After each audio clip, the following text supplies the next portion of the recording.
saya peroleh selama ketika adalah Musa dan Dasatita. Musa berarti anak yang diangkat dari air. Musa merupakan orang suruhan Tuhan yang membebaskan bangsa Israel dari tanah perbudakan Mesir. Dalam proses pembebasan bangsa Israel, Tuhan memberikan Dasatita kepada manusia di Gunung Sinai. Pertama, Dasatita, jangan ada padamu Allah di hadapanku. Jangan membuat patung-patung untuk disembah. Jangan menyebut nama Allahmu dengan sembarangan. Ingat dan kuduskan hari Sabat. 5. Hormati ayah dan ibumu. 6. Jangan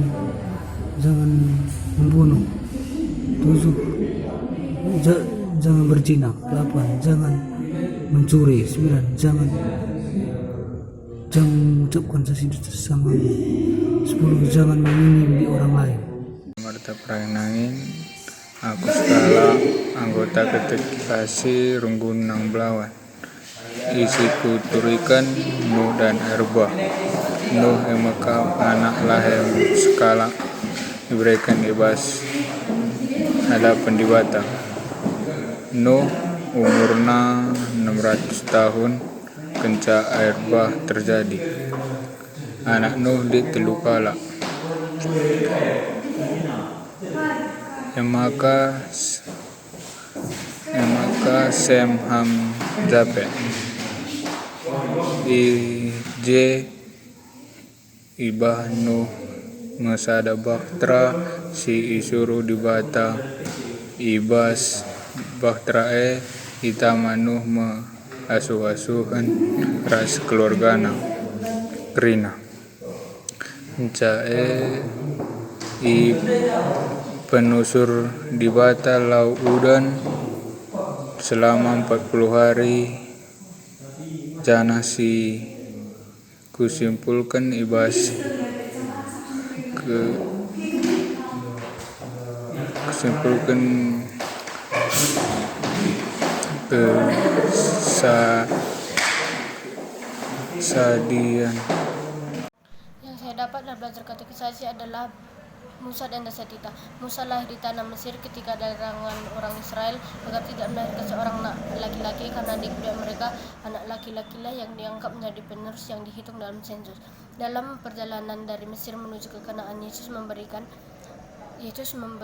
Dasatita kepada Musa yang tertulis dalam kitab Keluaran 20 ayat 1-7. Isinya adalah 1. Jangan ada padamu Allah lain di hadapanku. 2. Jangan ada padamu Allah lain di hadapanku. 3. Jangan menyebut nama Allah dengan sembarangan. 4. Ingat dan kuduskanlah hari Sabat. 5. Hormatilah ayah ibumu.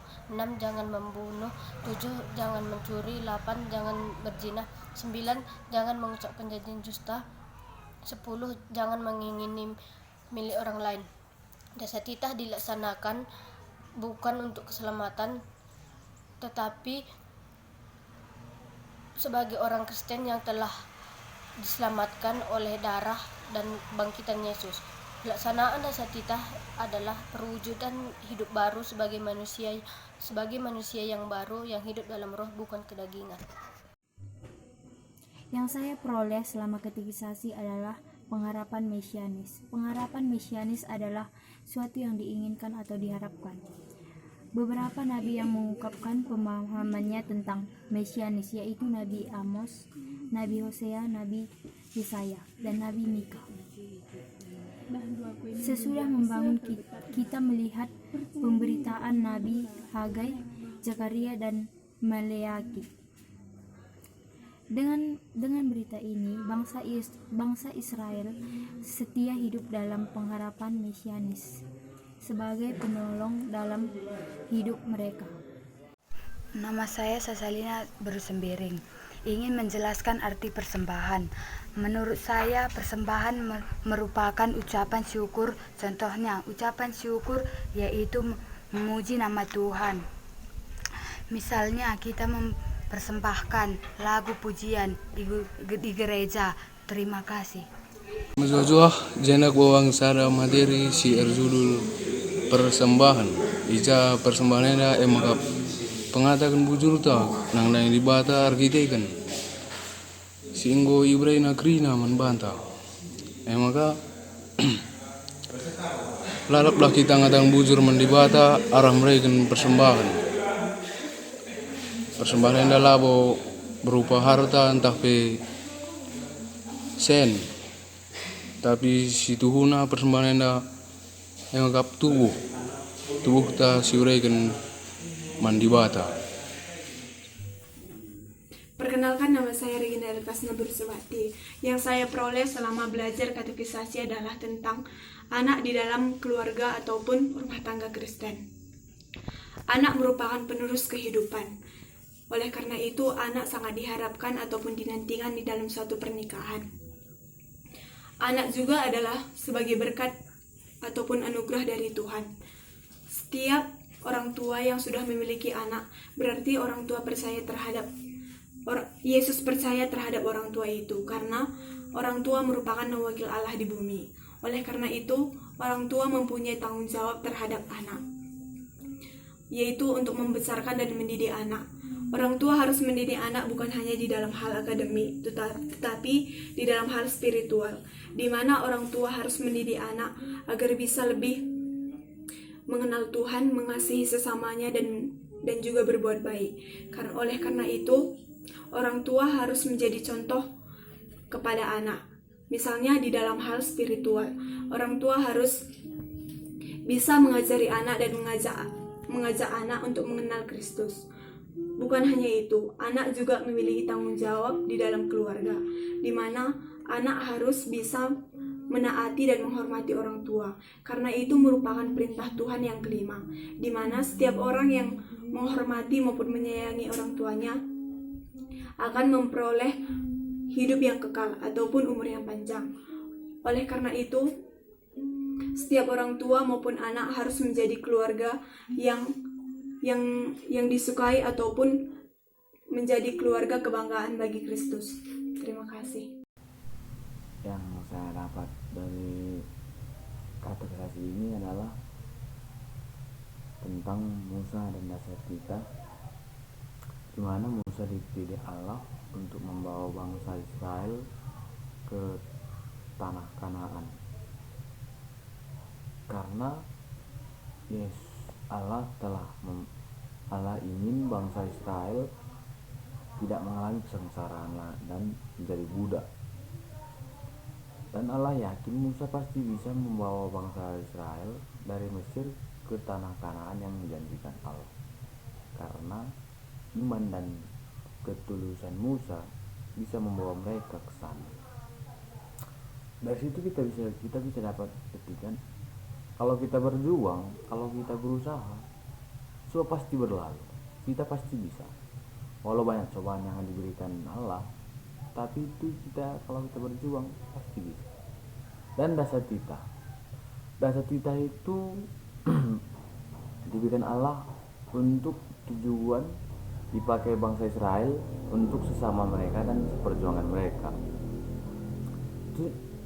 Sebetulnya itu juga berguna bagi kita juga, yang dimana saya fokusnya ke dasar yang ke-10.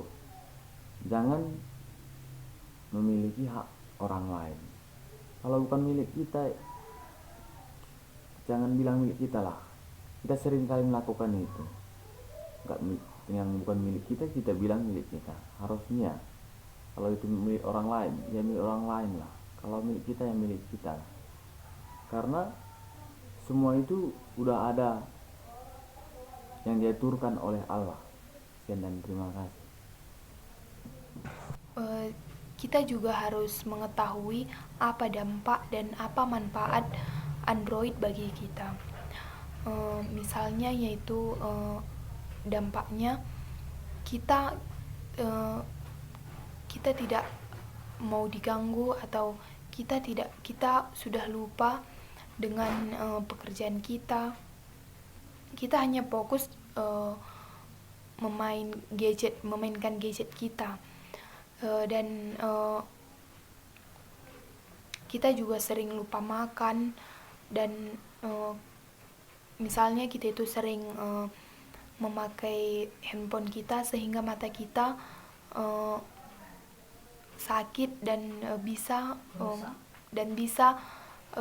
melihat orang kurang jelas, dan manfaatnya itu juga sangat banyak, seperti yang saya ketahui, yaitu kita bisa melihat situasi di luar negeri, dan kita juga bisa mengambil informasi dari negeri-negeri lain walaupun kita tidak harus menuju ke tempat yang misalnya terjadi sesuatu.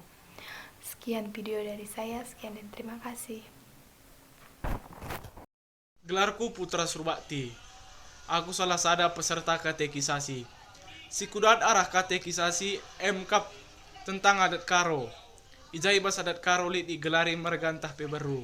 Mergantah peberu MKAP gelar keluarga si iwarisi arah Bapa Nari.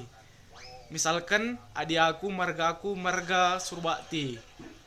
2. Bere-bere. Bere-bere MKAP gelar keluarga si iwarisi arah Beru Nandenari. Misalkan aku bere-bere Peranginangin. 3. Binuang. Binuang MKAP gelar keluarga si iwarisi kalak-kalak Karo arah bere-bere Bapa Nari. Misalkan aku binuangku Tarigan. Kempun tah peper kempun. MKAP gelar keluarga si iwarisi kalak-kalak Karo arah bere-bere Nandenari. MKAP perkempunku MKAP Tarigan. 5. Kampah. Kampah MKAP gelar keluarga kalak Karo arah merga Kalimbubu Simada darah Bulangna entah pe bere-bere Bulangna. Adik aku kampahku kampah Sembiring Pelawi. Soler MKAP gelar si wariskan arah Nini Nandenari. Entah pe puang ni puang Kalimbubu. Adik aku solerku MKAP kalak Tarigan. Si barem buzur ras menjuah-juah. Aku skala anggota katekisasi Ronggon Nang Belawan. Ija ku ceritakan tentang bapa leluhur Israel. Ija ilebuh di bata Abraham, Ishak, ras Yakub. Ije kala i uji di bata, entah tak dengar iaman di bata, entah lanaikin yang git diutus di bata perbahan harta singgo berikan di bata. Ija di bata ngelebuh kala gelahna kala mewartakan entah pengabarkan Injil Tuhan. Ija ibata nggo arjanji man Abraham ras keturunanna ia akan menjadikan menjadi kala si benar ras menjadi berkat bagi bangsa-bangsa si dewan. Ija kala lit kang kelebihan ras kekuranganna. Kelebihan Abraham MKAP memiliki iman yang kuat. Kekuranganna MKAP katakanna tiberuna MKAP saudarana ras ia lalap mengikutkan kata diberuna. Ija Ishak kelebihanna ngeluh ras kepatuhan man kala si deban. Kekuranganna MKAP yang bedakan anakna. Yakub ija kelebihanna sekala singena atena perdamaian. Kekuranganna MKAP beda-bedakan anakna. Kekuranganna MKAP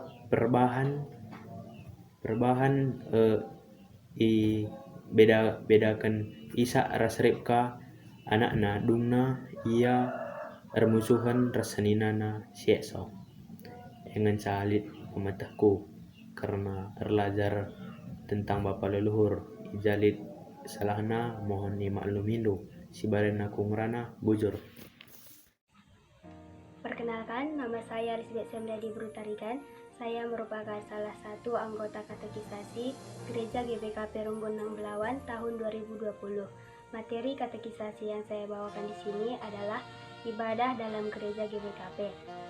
Salah satu bentuk ungkapan ibadah dalam gereja GBKP diperlihatkan dalam bentuk ibadahnya, di mana ibadah merupakan persekutuan antara manusia dengan Allah. Ada dua bentuk ibadah dalam pengertian respon manusia, yaitu ibadah devosional atau ibadah yang tidak resmi dan ibadah liturgis. Ibadah devosional merupakan ibadah yang bersifat individu seperti saat teduh, renungan, dan meditasi. Sedangkan ibadah liturgis adalah ibadah yang menyangkut kebersamaan.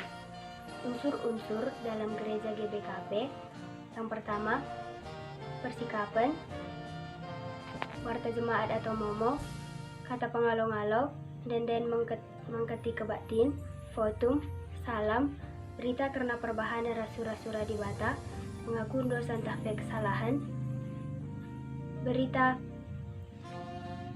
pengalami dosa, pengugian kata di bata bagian si pemena, khotbah, mengaku kini tekan, persembahan, doa persembahan ras syafaat, tekad, pengutusan, ras pasu-pasu. Setiap orang yang beribadah di dalam gereja diharapkan memberikan yang terbaik kepada Allah, mempersiapkan diri mulai dari awal hingga akhir, dan diharapkan ikut mengambil pelayanan di dalam gereja GBKP dan memberikan yang terbaik kepada Allah dengan menunjukkan sikap imannya di dalam kehidupannya sehari-hari. Sekian dari saya, terima kasih. Kenalkan, nama saya Gloria Stefani Berupranginangin. Saya salah satu peserta katekisasi GBKP Runggunang Belawan. Di sini saya akan menjelaskan topik yang menurut saya paling menarik selama saya mengikuti katekisasi. Topik yang saya ambil adalah Musa dan Dasatita. Saya mengambil topik tersebut karena dalam topik tersebut dijelaskan bahwa Dasatita bukan dilaksanakan untuk penyelamatan, melainkan kita sebagai orang Kristen yang telah diselamatkan oleh darah Kristus dan kebangkitan Kristus harus mengimaninya dalam diri kita. Kita harus hidup yang baru, hidup yang lebih baik. Kita harus hidup dalam roh, bukan hidup untuk mengikuti keinginan daging. Jadi pelaksanaan Dasatita tersebut dapat kita laksanakan dengan menerapkannya dalam kehidupan kita sehari-hari. Nama saya Wahyu Raditya Ginting, saya peserta katekisasi Desa Nang Belawan. Yang saya dapat dari materi pelajaran katekisan adalah Musa dan Dasatita. Musa adalah orang Israel yang hidup besar di Mesir, dikarenakan di Israel anak laki-laki tidak boleh hidup di sana. Musa dihanyutkan oleh ibunya di air sehingga didapati oleh Tuan Putri Mesir dan dirawat hingga besar. Setelah besar, dia mengetahui bahwa rakyatnya, orang Israel, diperbudak oleh orang Mesir dan ia ingin membebaskan mereka. Dikarenakan ingin membebaskan orang Israel, dia ingin membawa orang Israel ke tanah perjanjian. Di tanah perjanjian dia menemukan dua loh batu yang berisi larangan-larangan dari Tuhan, yaitu sebagai berikut. 1. Jangan ada padamu Allah lain di hadapanku. 2. Jangan membuat patung apapun untuk disembah. 3. Jangan menyebut nama Allahmu dengan sembarangan. 4. Hormati ayah dan ibumu. 5. Ingat dan kuduskanlah hari Sabat. 6. Jangan membunuh. 7. Jangan berzina. 8. Jangan mencuri. 9. Jangan bersaksi dusta. 10. Jangan mengingini milik orang lain. Manusia menurut Alkitab. Di bata jadi ke manusia arah debu tanah nari. Di bata labo melahirkan manusia, tetapi di bata menciptakan manusia. Manusia yang mengungkapkan salah sada karya di bata. Proses penciptaan manusia yang mengungkapkan ibas sedapat sah di bata menciptakan manusia si segambar ia ibas debu tanah nari. Jenari iberikan di bata menapas kehidupan. Jenaring geluh me jelma tapi manusia si tergelar si Adam. Piga-piga paksa melungan kelakap si Adam bagi tempalali karena si cocok ibas geluhna tapi teman geluhna. Iba sada berengi ibot di bata me sada tulang rusukna. Tulang rusuk ijadikan di bata jadi teman geluhna. Tapi jadi kena diberu si tergelar si Hawa. Tujuan di bata menciptakan manusia mengkapkan gelah manusia bacing kelola kai singgo ciptakan di bata. Kai makate di bata manusia sing kelola dunia dah. Sebab manusia memiliki akal budi. Ras manusia mengkapkan citra Allah. Kesimpulannya ibas manusia menurut Alkitab mengkapkan di bata sing ciptakan manusia. Arah di bata nari mengkapkan manusia geluh. Di bata si mereka kesah kegeluhan ras di bata kange pagi si muat kesah kegeluhan Aku pelabo beluh gedang rana. Ijabah si kurang nakam lah si nambah isa, ijabah si lebih nakam lah kurang isa. Bujur. Nama saya Agung Pranginangin. Saya peserta katekisasi tahun 2020. Saya di sini mau menjelaskan sedikit tentang Alkitab. Alkitab adalah penuntun untuk hidup orang percaya. Alkitab juga harus dipahami secara sangat benar. Alkitab memiliki dua bagian yaitu Perjanjian Lama dan Perjanjian Baru. Perjanjian Lama berisi 39 kitab dan Perjanjian Baru berisikan 27 kitab. Jadi total semua isi Alkitab adalah 66 kitab. Hanya ini yang dapat saya sampaikan. Sekian dan terima kasih. Sada anggota katekisasi. Selama latihan katekisasi Anda sikudat emekap tentang persembahan. Ibas kata persembahan ijelaskan persembahan adalah arti respon nyata bagi kita site kita nanglangi firman Tuhan dan anugerah Tuhan. Ibas Rasul Paulus iajarkan kita cara kita mempersembahkan kaislit bas kita emang kita harus sungguh-sungguh ikhlas rela mempersembahkan slip bas kita men Tuhan. Lindai sada bahan Alkitab ibuka ibas Roma 12 ayat sada. Isina ijai katakan Tuhan menyarankan kita harus mempersembahkan kaislit bas kita men Tuhan kerina uga mempersembahkan sibas kita harus kita ikhlas membuat kebaikan setiap harinya, bersyukur, berdoa. Pokoknya kai krina si dalam kita harus sesuai perintah Tuhan. Jadi si bareng ngejali kata bahasa kunari bujur. Yaitu manusia menurut Alkitab. Manusia menurut Alkitab atau manusia yang mulia yaitu segambar dengan Allah yang memiliki akal budi dan pikiran. Istilah anak manusia mengacu pada Adam, yang artinya anak atau manusia. Dan Alkitab menerangkan melalui proses-prosesnya, yaitu satu penciptaan. Manusia diciptakan dari tanah dan debu. Manusia adalah ciptaan Allah yang berbeda dengan penciptaannya. Dan Allah menciptakan laki-laki dan perempuan. 2. Hakikat manusia. Manusia adalah ciptaan Allah yang ditempatkan di tengah ciptaan lain sebagai pelayan Allah. 3. Tugas dan panggilannya. Di dalam gereja memiliki tugas dan panggilannya, yakni 1. Persekutuan, yang artinya tindakan yang memecahkan roti di dalam perjamuan Kristus. 2. Kesaksian, yaitu sebagai tugas dalam hal kesaksian iman. 3. Melayani, yaitu ikut serta